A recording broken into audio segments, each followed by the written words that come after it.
Всем привет! Range Rover Sport. 5-литровый мотор.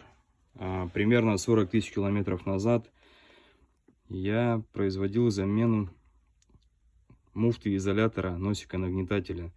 Устанавливал зеленого цвета из масла наполненного нейлона. Заказывал на eBay из США. И сейчас появился вновь люфт. Вот мы его наблюдаем. При этом оба шнека нагнетателя, они неподвижны. То есть сам люфт, он появился, я полагаю, в месте соединения, где находится муфта.